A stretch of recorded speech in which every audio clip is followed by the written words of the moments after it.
Hi everyone, welcome to the channel. My name is Nick Cosgrove and I am back with this week's No Filter Q&A. This is the episode where I answer all questions related to diet, training, and supplementation that I received over the last 7 days from our in-house clients, online clients, as well as a few of our online followers. Remember, if you have any questions related to your nutritional plan, workout program, supplements you are currently taking, not taking, or considering taking, please feel free to email me those questions at nick@foreverfitperformance.com, or you can DM me your questions on my Instagram at @fitcosgrove_. All right, let's get started with this week's No Filter Q&A with question number 1. Nick, what's your take on the perfect workout split? Is there one, or does it depend on your goals? Um, I actually would say that this would depend more on your availability, as in how often you can get to the gym. I touched on this briefly last week on the Q&A and talked about when you're putting together a training split. The training split, yes, it should be based around your goals, but more importantly, it should be based on how much time you can get into the gym and how often you can get to the gym each week. Because as I mentioned last week, if you're putting together, let's say, a 6-day training split, but realistically, you're only going to get in the gym 2 or 3 times a week, that training split is destined to fail, right? So you have to be realistic with yourself and say, I know right now that I can realistically get into the gym 2 or 3 times a week. So you put yourself on a 2 to 3 time training split. Okay. So that could look something like, if it's 3 days a week, it'd be chest and back day one, shoulders, biceps, and triceps day two, quadriceps, hamstrings, glutes, calves, and abs day three. Okay. If you're doing a 4, 5, 6 day split, you could obviously change that and give more volume to each particular muscle group. Um, if you follow me on the Q&A or my Instagram, you know I'm a huge advocate of high volume training. I'm also a huge advocate of bodybuilding training splits because they're safe, they're effective, they produce results. So if you are that person that can get yourself into that gym 5 or 6 times a week, a great training split would be day one chest, day two back, day three shoulders, day four arms, day five quads. And if you're going to go for a day six, you could split up the legs, right? So you could go hamstrings, glutes, calves. If you're only doing 5 days, you could put those hamstring, glutes, calves on the quad day and throw in abs throughout the week. So really, the training split's going to depend on how often you can get in the gym and how much time you can spend in the gym. So when I talk about the time in the gym, is a lot of people don't have an hour to get in and out of the gym. They have maybe half an hour, maybe 40 minutes. That's fine. You can still create a great training, good workout with that. You just have to make sure that you're programming accordingly and you're practicing proper sequence. But it can definitely be done. So when you're putting together a training split, just be realistic with yourself and say, okay, I realistically can get to the gym 2, 3 times a week, 3 to 4 times a week, whatever that is, and then put those muscle groups together. Make sure your muscle groups complement each other. So you don't want to put shoulders with chest. You don't want to put back with biceps. You don't want to put chest with triceps. Ideally, if you're working two muscle groups, if you can, try to do agonist versus antagonist muscle groups. That's why I said chest versus back on one day, shoulders, biceps, and triceps on another day, quadriceps, hamstrings, glutes, calves on a third day. So you just have to be smart with your workouts and methodical with how you approach each training session and as you put together a training split. All right, next question. Nick, how do you track progress in the gym without getting obsessed with the scale? You have to remember that muscle weighs more than fat. Okay. And this is so important to remember because there are so many people I work with online who get obsessed with the scale. They might have a great week on the diet, a great week with sleep, great week in the gym with strength, but their weight on the scale hasn't budged or it's gone up. And they freak out. I say, yeah, but you've done everything right. So you haven't put on fat. And most likely what's happened is that you're actually putting on muscle, which is why the number on the scale is not going down. Okay. And this is why I tell people it's so important to take progress photos. Do it for yourself. You don't need to share them online. You can just do a selfie once a week, one from the front, one from the back, and then you keep that in a storage on your phone, in a file. Only you have access to it. And then you can compare photos on a weekly or even a bi-weekly basis. Okay. If you're taking two photos a week, whatever you want to do. This will help hold you accountable and not become obsessed with the scale. Okay. As I mentioned in the past, when I do check-ins with clients, I do ask for what their weight is at. But that is one of numerous factors I take into consideration when I'm making revisions to a plan. Okay. So it's not the only factor. It's not even in my top five factors.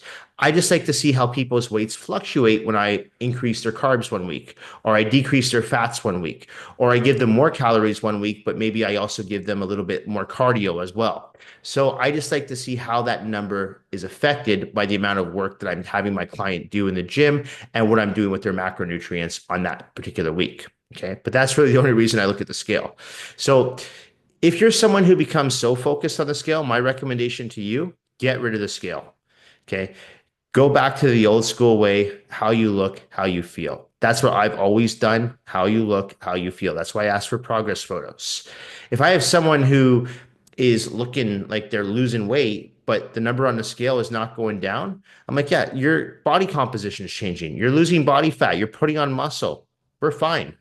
At the end of the day, who cares what you weigh? I get a lot of people that come work to me and they have a specific number in their head and they say, I want to weigh 130 pounds. I'm like, that's good to have a number and a goal in your head, but you have to remember 130 pounds might look a lot different than you think, right? Especially if you're adding in weight training, okay? Because your body composition will change. So just keep that in mind. So if you are someone who's finding it to be a bit of a distraction to constantly be looking at that scale, my recommendation to you, get rid of it. Take progress photos. Really pay attention to how you are feeling, how you are sleeping, how you're recovering, your strength in the gym. These are all factors to take into consideration when you make those revisions and when you can really decide, hey, am I progressing here or am I being stagnant with my goals? Okay. It's not just about the number on the scale. All right. Nick, what do you recommend on focusing more on when training in the gym? Compound exercises or isolation exercises? Both. If you're a beginner, more compound than isolation, though. When you compare compound exercises to isolation exercises, the analogy I use is if you're building a house. So to build the house, those are going to require the bricks, the wood, the concrete, right? So that's to build the house. And those are what we call your compound exercises, the squats, the bench press, the deadlifts. Okay. Your isolation movements, they're going to be when you paint the house, when you add the cosmetics to the house, the aesthetics of the house. So that's going to be exercises that isolate particular muscle groups. That could be something like a dumbbell chest fly, a dumbbell preacher curl. It could be something similar like a leg extension. Okay. So these are all exercises that will define the muscles. But if all you're doing are isolation exercises without the compound exercises, you're not really going to build the muscle. You're just going to be defining smaller muscle at bone, especially if you haven't been training for a long period of time. Okay. So if you are a beginner, my recommendation is to focus primarily on the compound lifts. But you still want to make sure you're throwing in some isolation exercises. I typically recommend to both beginners and advanced lifters to throw in isolation exercises towards the middle to end of your workout. Do the compound exercises when you're fresh. So do your bench press at the beginning of your workout. Do your deadlift at the beginning of your workout. Do your squats at the beginning of your workout. Okay. If you feel you need to warm up, you can do that with some dynamic stretching. Okay. So you want to make sure that you're doing a combination of the two. But like I said, if you are a beginner, as in someone who's only been training for a few months to maybe a few years, you want to really front load those compound exercises into your routine and focus on building the muscle mass. Okay. If you're someone like myself who's been training for 20 plus years and you want to refine and sculpt those muscle bellies, that's when I would include more isolation movements. Okay. But overall, a good workout should consist of both compound exercises and isolation exercises. All right. Nick, are there any specific exercises that can enhance performance or stamina in the bedroom? Cardiovascular exercise. Okay, this is huge. So there's so many people I see in the gym who lift weights, but they don't do any cardio.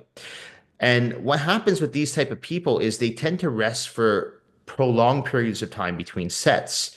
This is why with my clients, I'm a huge advocate of circuit training. Of course, we have the luxury of training in a private facility, so we can circuit train. So you're getting the benefits of both the resistance training and the cardiovascular exercise at the same time. So you're working your muscular system and your cardiovascular system at the same time. But if you're in a commercial gym and you have to do basic straight set training, which is do a set, rest, do a set, rest, you want to make sure you're keeping those rest periods to no more than 90 seconds per set. And the reason why I feel that when I do basic straight set training, that I can do that with no problem, squat 315, bench 225, rest for a minute tops and do it again is due to my cardiovascular endurance. Okay. So it's important to do cardiovascular exercise. And like I said last week, that doesn't have to be running for 30 minutes on a treadmill. That could be walking outside, but at a brisk speed. So you want to be doing like a speed walk. Something that just gets your heart rate up. Okay. So that's going to help with stamina, right? And it's the same thing that I tell clients in the gym is you want to make sure that you're doing high volume and moderate to high reps, as in that 10 to 15 rep range, because that's also going to build muscular endurance, which is also going to help your cardiovascular system. Okay. So it's not that it's one particular activity that's going to help you in the bedroom. Exercise as a whole should help you in the bedroom because it's going to create more blood flow. It's going to allow you to be more mobile, more flexible, more stronger. And if you're doing your cardiovascular activity, have better cardiovascular endurance. Okay, so it's a combination of all. So that's my recommendation is to do a combination of cardiovascular activity in addition to weight training. Keep your volume high, keep your reps moderate to high, as in that 10 to 15. Keep your rest periods low, as in no more from 60 to 90 seconds after each set. If you're circuit training or have the luxury of circuit training, even better, because you're really going to notice that you can build up your ATP resources and you'll have a lot less rest in between sets because you'll be able to recover more efficiently. Okay. Nick, I've been taking classes for the past, oh, sorry, Nick, I've been taking Pilates classes for the past 5 months, but I'm still not losing any weight. Do you think I should start lifting weights? And if so, how often would you recommend I go to the gym and for how long? So Pilates is great for mobility and flexibility. It really is. It's great. I compare it to yoga. Okay. It can help you in the gym for sure. I have a few clients that do Pilates sessions, and I notice that their mobility and flexibility is much more efficient as opposed to the ones who don't. The problem with Pilates is you're not really exerting as much energy as you would in a weight training session. Okay, you're not going to really build muscle. If you're brand new to it, you might build some muscles, but you might build some strength, but you're not going to build noticeable definition. You're not going to lose noticeable body fat because you're working on a reformer or you're working in a one-on-one setting or you're working in a group class setting, but you're still not lifting the amount of weight that's going to overexert and tax your central nervous system and force those muscles to grow, which in turn will force you to exert more energy in a rested state, which of course will equate to more calories being burned and more fat being burned as well. So you need to get in the gym. You need to start lifting weights. Absolutely, 100%. Okay. Pilates and weight training are not comparable. I'm not saying that weight training is better. I'm just saying if your goal is to lose weight, you can't just do Pilates. I've rarely, if ever, seen that work for anyone. Okay. I personally have never seen that work for anyone. But by incorporating the weight training, you're going to build that muscle. Okay. And as I mentioned in the last question, the less rest you take in between sets, you're also going to work your cardiovascular system. So it's a two in one. Okay. Um, you want to build that solid, lean, dense muscle because it's not only going to transform your physique, but it's also going to increase your metabolic rate, which in turn is going to allow you to burn more calories. And that's what you want if your goal is to lose fat. Okay. You want to build muscle. So Pilates, and I've talked about this in the past with body weight exercises, there's a ceiling. A ceiling is to a limit to how far you can reach, and you're capped. With weight training, there's no ceiling. The results are endless. You can keep progressing, whether that means increasing the intensity by increasing the weights, decreasing your rest periods, adding more exercises to your routine, using rest tempo speeds, slowing down on the eccentric contractions, focusing on explosive concentric contractions, adding in supersets, giant sets, circuit training, etc. The possibilities are limitless. Okay, so you definitely want to get in the gym and start lifting weights if your goal is to lose fat. You've got to get out of this mindset that's cardio only or that you just need to sweat. No, you need to build muscle. If you want to lose fat in an efficient manner and keep it off, you need to build muscle, period. There's no way around it. All right. Okay. Nick, what do you think about fitness apps such as MyFitnessPal? Do you ever use them with clients and how accurate are they? I've had this question in the past a few times, and personally, no, I don't use any fitness apps. I come from that more old school approach where I've always used the mirror. I've used the scale to a degree, but as I mentioned in the first question, I don't rely on the scale or the second question. I've just always gone by how I look and how I feel because you have to remember, I used to compete in bodybuilding. We used to be judged purely on how we looked. Judges did not give two shits as to what your weight was. They could care less. They didn't care how hard you trained. They didn't care how much cardio you did. They didn't care how hard you dieted. It was purely how you look. You're judged purely on your aesthetics. Okay. So I come from that train of thought where I'm like, okay, I'm training for a goal here, and my goal is to build muscle by maintaining very low, as in dangerously low body fat levels. That's only for competition, though. So my train of thought is apps aren't going to work for me because first of all, I've never used them when I was coming up. And now that they're out there, I've just become so used to relying on my methods and I know my methods work. So it's not that I don't want to change with the times, but I don't feel like I need to change with the times. As far as how accurate these apps are, I question a lot of them. I mean, I honestly think a lot of them over exaggerate as to how many calories you're burning during certain exercises or tend to when they, as far as like dietary nutrition, they tend to bank or estimate your calories incorrectly, but I mean they're close. Are they 100% accurate? No, but at the same time, if it's holding you accountable, I say use them. I don't use them with clients because clients who work with me, they don't need an app. They work with me. So again, people who work with me online, they send me their weekly check-ins or their bi-weekly check-ins. I'm looking at their photos. I'm looking at how they're looking, how they're feeling. I'm looking at how their strength is in the gym, their recovery, their weight to a degree. I'm not asking them to record their food in an app because I'm the one that's doing their diet. Okay, so I already know what they're doing. I already know what their macronutrients are. I already know how many carbs, fats, and proteins they're having each day. I already know when I'm giving them a cheat meal. These are all things I already know because I'm the one putting together a plan. So I don't use fitness apps. But at the same time, if it's holding you accountable and you feel that's helping, by all means, use them. All right. Okay, next question. Nick, do you recommend warming up before lifting weights? My old trainer used to have me do a speed walk on the treadmill for 5 minutes before we began lifting weights. Is this necessary, or should I be doing something else to avoid injury? Well, I'm hoping that trainer didn't put you on a treadmill during your session because that's a complete waste of your time. Okay, and I've touched on this many times. If your trainer is putting you on a piece of cardiovascular equipment during a session, honestly, I would talk to your trainer about maybe taking that out because that's something you can do on your own. You don't need a trainer standing there while you're using a rowing machine or while you're on a treadmill. To me, that's a waste of your time. You could use that time much more efficiently. That trainer could be giving you more exercises. That trainer could be spotting you, lifting like a new PR, right? So to me, you're coming to the gym to do exercises, not necessarily sit or row or sit on a bike or row on a rowing machine or run on a treadmill. You can do it on your own. With my clients, I've got some people who come into the gym and they do that before the workout, for sure, before the session with me. So there's nothing wrong with doing a little bit of cardiovascular activity before you warm up. I understand the mentality behind that and the mindset. You want to loosen up your muscles, but at the end of the day, what I always find works for most people is you just get into the gym and you just start pyramiding your sets. And what I mean by that is you pick a weight on your first set that you can easily knock out 15 reps with. Then your next set, you pick a weight that you could do maybe 10 to 12 reps with. And you're slowly increasing the weight on each ascending set while decreasing your reps. That's called pyramiding your sets. Okay. That works well for most people. I find that I can warm people up with circuit training and with light weights. Usually it takes about one, maybe two rounds or 3 to 4 exercises, and they're warmed up. Okay.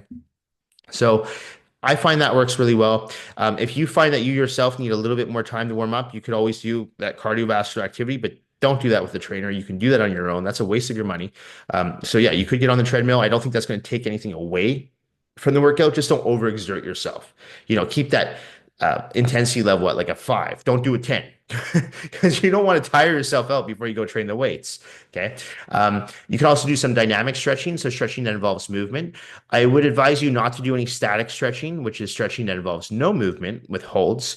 Reason why is when you stretch a muscle in a static state, you're going to take it into what we call a state of relaxation. The last thing you want is your muscles to be in a relaxed state before you stimulate them with heavy weights. Okay. You risk like tearing something, breaking something, spraining something. So don't do that. So dynamic stretching works really well. Like I said, I have nothing against doing cardio prior to your weight training session, as long as you keep that intensity level at about a 5, just to warm up. But again, don't be doing that with your trainer. If your trainer's throwing you on a treadmill, say, hey, you know what, I can do this on my own. let's get into the gym, let's get into the weights, because my goal with you for the 60 minutes or 45 minutes, whatever session you're booking with your trainer, is to lift weights with the utmost amount of intensity and get as much as I possibly can in those 45 to 60 minutes. Okay. Two more questions. Nick, do you ever get frustrated with clients that don't listen to you with regards to their diet and workouts? No, I don't. At the end of the day, people are hiring me for my expertise when it comes to dietary nutrition and training science. Okay, so I'm not there to lecture them. I'm there to support them. I'm there to educate them, and most importantly, I'm there to hold them accountable. So if I'm doing everything I can on my end by doing my check-ins with clients, by reminding them to send me photos, reminding them to only have one cheat meal, not two cheat meals a week, making sure that they're staying on track with their workouts, whether they're working with me in-house or online, I'm doing everything I can to help that person succeed. At the end of the day, though, my clients are adults. So if they decide to go out and, have a binge drinking night, that's up to them. If they decide to have that extra slice of cake as opposed to just having one slice of cake for their cheat meal, that's up to them. If they decide to sleep in and skip a workout, that's up to them. So I don't get frustrated with that. People ask me all the time when I have someone cancel on me last minute or a no show, doesn't that upset you? It's disrespectful of your time. I'm like, absolutely not. Someone is still paying me for my time, so I'm there regardless. If they decide not to come in, I don't feel disrespected. I'm like, that's fine. I mean, you're still paying for the session, so I don't feel like I'm being disrespected. I'm there for your time. It's actually your time. I feel bad for the person who's deciding to skip their workout or not go to their workout because they're being charged for a session that they're not doing. But at the end of the day, I'm still there. So, yeah, no, I don't get frustrated with that. And, there seems to be this new trend on social media. I don't know where it's come from, but I'm seeing more and more trainers talking about firing their clients. I'm like, this is ridiculous. This is like unheard of. And now all of a sudden, I'm seeing three or four cases of this on Instagram in the last 6 weeks, 7 weeks. I talked about this a few months ago about a trainer that had fired her clients and put it all over social media. I'm like, what the hell are you doing firing your clients? Your job is to hold your clients accountable. Your job is to help your clients. If they fail, your job is to help them get back up and try again and keep trying again. That's what they're paying you to do. That is your job as a coach slash personal trainer. It's to uplift people and help people, not put them down or give up on them because they fall a few times. You have to remember that not everyone loves the gym. I had a trainer, not a trainer, I had a client the other day saying to me, oh, that trainer talking about one of the trainers in the gym doesn't push his or her client hard enough. I'm like, you don't know the background of that client. So it's not necessarily the trainer's fault. Maybe that client doesn't want to be pushed hard. Maybe that client has a health condition. As a trainer, you can only do your best. You can push someone to the most that you can do with them. And you have to also know, as an experienced trainer, when to back off. I have people that can work out super, super intensely. I have other people that, they can move at a moderate pace. And sometimes those people who move super intensely, you need to take the foot off the gas a little bit because maybe they're coming, they're not feeling the best. Maybe they're hungover. Maybe they're stressed out. Whatever that is, you have to make sure that you can modify the workout accordingly based on how that person is feeling on that particular day. Okay. So you can't just give up on a client or you can't shame a client or become frustrated because someone doesn't stick to the plan. It's your job as their coach or trainer to try your absolute best to keep them on track. And when they fall off track, it's your job to try your best to get them back on track again. I've really had enough of hearing all this crap about trainers firing clients because who the hell do you think you are? Seriously, get off your high horse. Okay. You are being paid to do a job. Your job is to coach people. Your job is to help people. And if you're in this industry, I'm going to assume that you're passionate about helping people become more healthy and fit. So do your goddamn job and help people. Stop shaming them and stop firing them. All right. Last question. Nick, I'm really struggling to bring out detail in my legs. I've always had chubby thighs, and no matter how heavy I lift and how often I train them, my legs just won't respond. What would you recommend? I tried doing cardio twice a week to help bring up definition in this area, but did not work. Right now, I'm training legs 3 times a week and doing cardio now 5 times a week at 30-minute sessions on the treadmill. Okay, so without having too much knowledge of your training background, based on what I see here, I see a few red flags. The one thing that I would do first is I would take out the treadmill. Okay. If you're trying to bring more definition in your legs, running on those legs, it's not ideal. You're not going to see many bodybuilders or bikini competitors or physique competitors running on treadmills. Okay. The reason why is because that's actually going to soften your legs. It can actually throw you into somewhat of a catabolic state, not because of the cardio itself, it's because of the actual movement of running. Okay. It's a lot of weight bearing on those muscle bellies. You're better off doing something like the Stairmaster, because the Stairmaster is going to help build up your glutes and hamstrings, especially if you're trying to target those thighs. So I would take you off the treadmill and put you on the Stairmaster. That's number one. Number two thing is I would actually throw in more drop sets if you're not already doing those. I have a lot of female clients that when they come to work to me, the legs is a big issue for them, and they're like, I need to bring these legs into make legs a priority. And I explained to him like, you get so much out of it if you throw in drop sets. And we start doing those drop sets, and they're hard. They're not easy. A lot of people take some time to really condition themselves for drop sets, but they work so well. If you're not sure how to do a drop set, you can go to my Instagram. I've got tons of videos on drop sets. I've talked about drop sets in the past. Essentially, to just give you a quick example, if you're squatting 3 plates aside at 315, you do 10 reps, you take off a plate each side. Now you're squatting 2 plates aside. You do another 10 reps, you take off another plate aside. Now you're squatting 1 plate aside for 10 reps. You just did 30 reps with no minimal rest. So you're trying to rest like basically 10, 15 seconds while you clear the plates and get right back into it. Your legs will be fried. This works exceptionally well. Okay, so I would add in drop sets. I'd keep the volume high as well if you're not already doing that. So keep those reps between 10 to 15. If you find yourself dropping into single digits, decrease your weight. I promise you. Legs will respond better, in my experience, to higher reps. Absolutely, they do. Okay. I personally have never done anything lower than 10 reps on any of my leg exercises. Okay. Unless I wasn't able to lift the weight. And then, well, that's too heavy for me. So I got to drop the weight. But double digits works best for your quadriceps, hamstrings, glutes, and calves, in my opinion. And the last thing I noticed is you're training your legs 3 times a week, which is too much. Okay. If you're training your legs intensely, twice a week should be more than enough. And what I mean by that is it goes back to one of the first questions I talked about is if you're putting together a 2-day leg training plan, ideally you want to put quadriceps on one day, hamstrings, glutes, and calves on the other day. Okay. So I'm not telling you to squat twice a week. I'm telling you to still squat once a week, but then that second workout should be dedicated to your hamstrings and glutes. So you can do straight barbell deadlifts, straight dumbbell deadlifts. You could do some hip thrusts, anything to isolate those areas as well. Okay. That should work. If you need help with that, my recommendation, hire a coach trainer that can assist you. I work with a lot of women who hire me specifically just to help them bring up their leg development. Okay. It's a huge issue for a lot of women. And I find that when you train those legs with high volume, minimal rest periods, incorporate those drop sets. And when I say drop sets, I mean like triple drop sets, not just double drop sets, or sometimes even quadruple drop sets. That will really take those muscles to failure, and they're going to force your legs to respond, and you're going to get that definition. Okay. So throw in some drop sets, switch the treadmill for a step mill, take those workouts down from 3 to 2, and try that for the next 3 to 6 months. And I guarantee you're actually going to notice some definition in those legs.